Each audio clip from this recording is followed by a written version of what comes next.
Amakaya wingi na tule wombela pamo ewite wakwalesa tata tutamfye chipowe muma kwevona mumakaya wingi. Right, it's my pleasure to speak to you once again on the very important subject.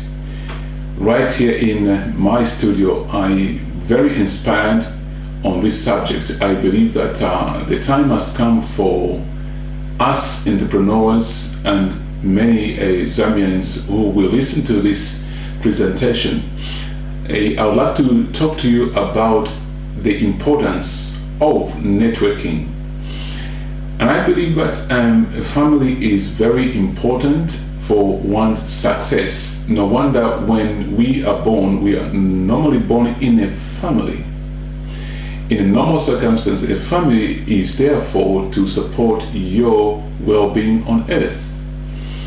And as I believe, I hope that this does not offend anybody, because I am a believer in Christ Jesus, and even my business principles are derived from the biblical principles. Let us first look at why we need to come together as a very big network of businessmen and women of Zambia and friends. The fundamental thing here is creating a supportive network, a network which does not only provide a safety net for the members, but also provide resources for the members of Makayawingi. I believe at a stage where we have arrived in our community, we need to band together at a financial front, thus creating wealth, and see that we distribute wealth through the network according to one's input. But how would this work? Stay with me. I will talk to you more about how this is going to work. And I believe it's going to work for you because it has already worked for me. What God has done for others, He will do for you. Life is about choices. Now here today, I want us to make choices, or a choice. You can either choose to be a beggar or to be somebody who supplies. How do we rationally look at these two aspects? Somebody would come to me and say, look, I do not earn that much money, therefore it's very difficult for me to become a supplier.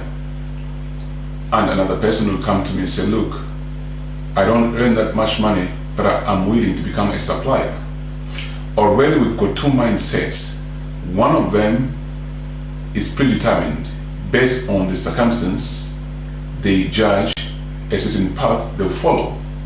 Another, regardless of the circumstance, they are willing to take up a challenge. In this presentation, I would like us to look at one challenge where you can cease to be a beggar and become a supplier.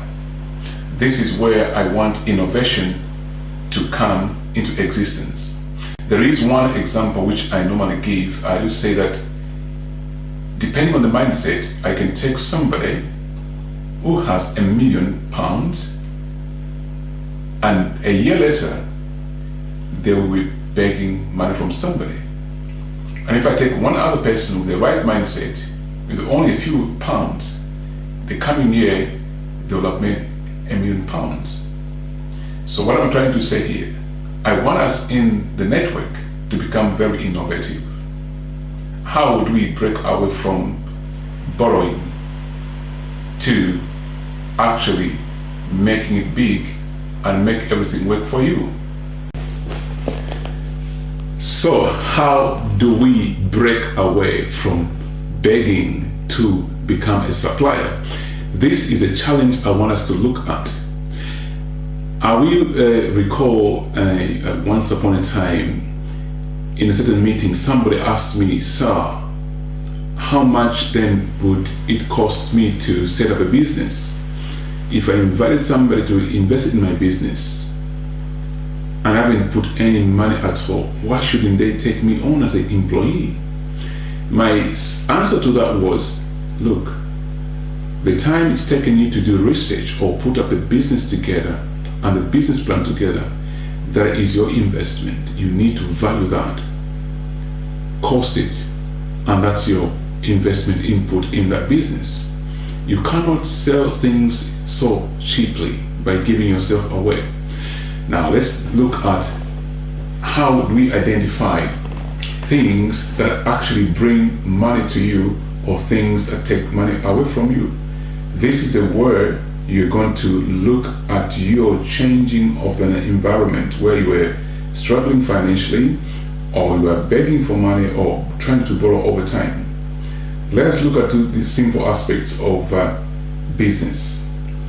What are assets and what are liabilities? Understanding of these two terms will see you either continue being a borrower or become a supplier or a provider. Assets and liabilities are two important things that one has to realize in business and define them properly. In your life, you've got to look at holistically everything which is round about you and begin to analyze them. What is an asset about myself? What's an asset within my family? What's an asset amongst my friends? What's an asset in the places where I go to do social things or other things?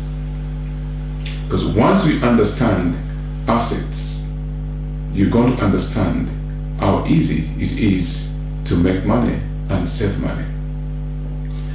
A liability. You've got to also analyze what is a liability about myself, about my family, about my friends, about the places I go to. Once you understand these aspects, it'll be easy for you to identify where you waste resources, where your money goes.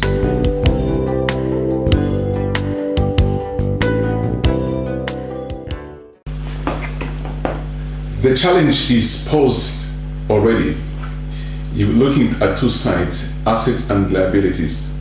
So what is an asset? An asset is simply, in my definition, anything that brings value to your life. A liability is anything that takes away value from your life. Period.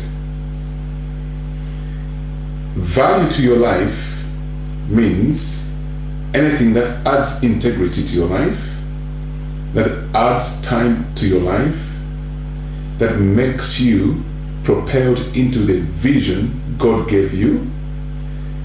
Anything, and anything here I mean anything positive, not illegal, because it's eventually going to take something out of your life. Anything that is not legal, or anything that seems to be adding to your life, but not in the right way, eventually it's going to crush you. That is not an asset. But anything that adds value, integrity, finances, and propels you into your God-given vision is an asset. And a liability is anything that takes away. The moment you encounter that thing, it demoralizes you, it makes you feel base or down. That is a liability. It takes money away from you, it just sucks you out. That is a liability. Somebody would say, what then should I do? Things are changeable. You have the power in your mouth. The Bible says the power of life and death is in your tongue. What you say is what comes to pass. What you say, your mind begins to believe, eventually begin to act what you say. So here we're going to look at changing our circumstances by looking at the assets and liabilities. Let's bring it back down to the business level. Why can I not make it while others can make it?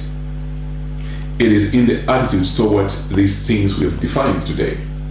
Now, I want us to look at an asset first of all.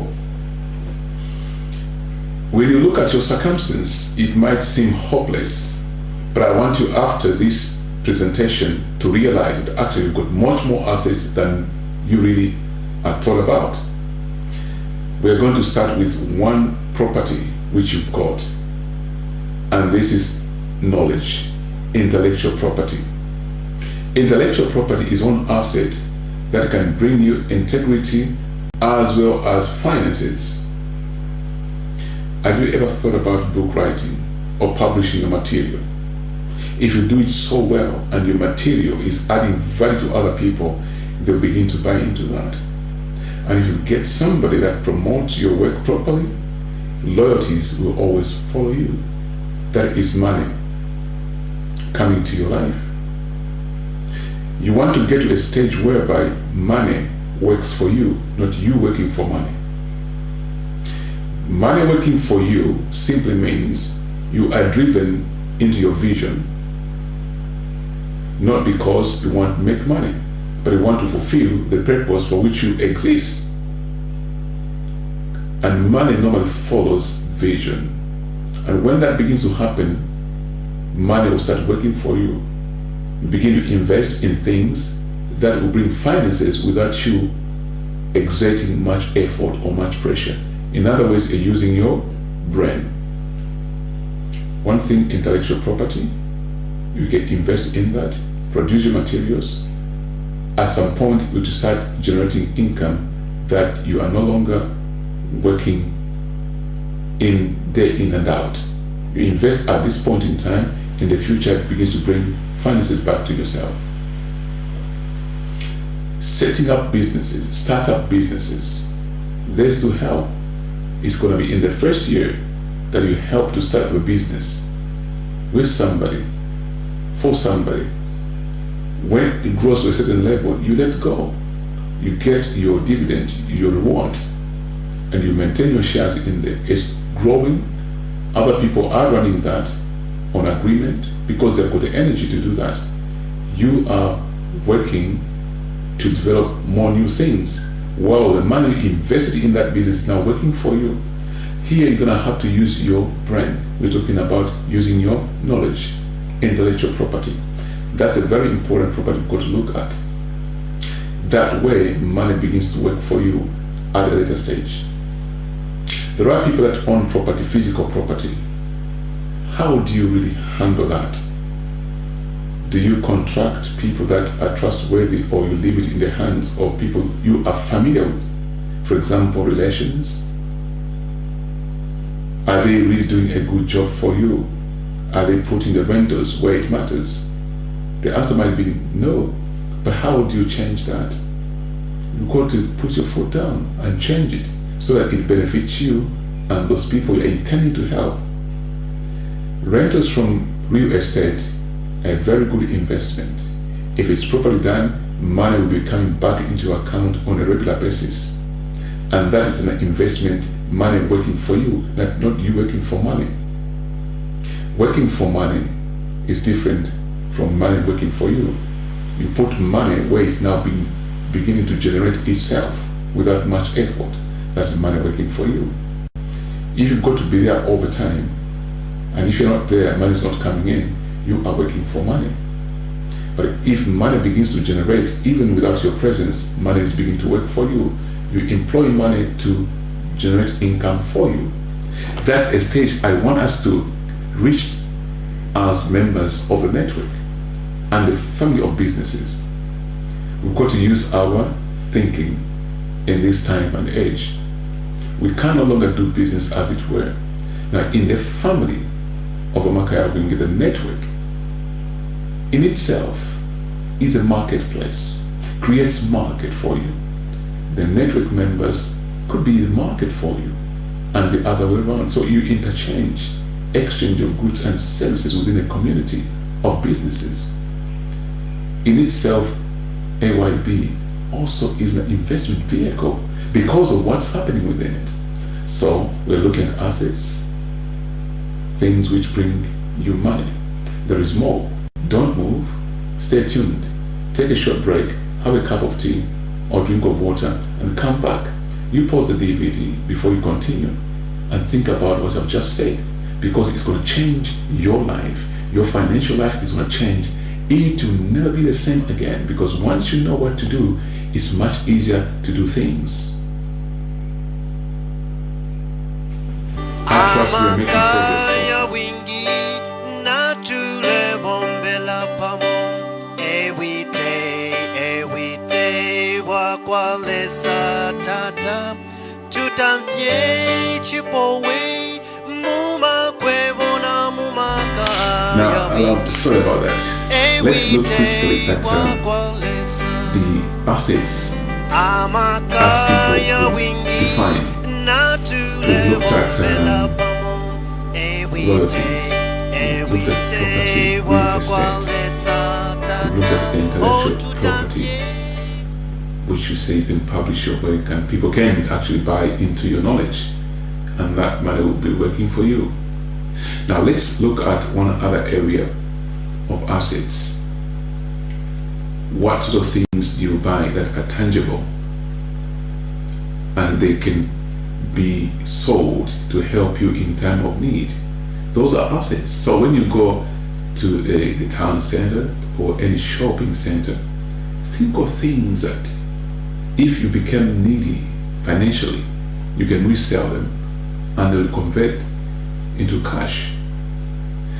Let's look at an aspect of car. I think a car in some communities is an asset, in other communities not an asset.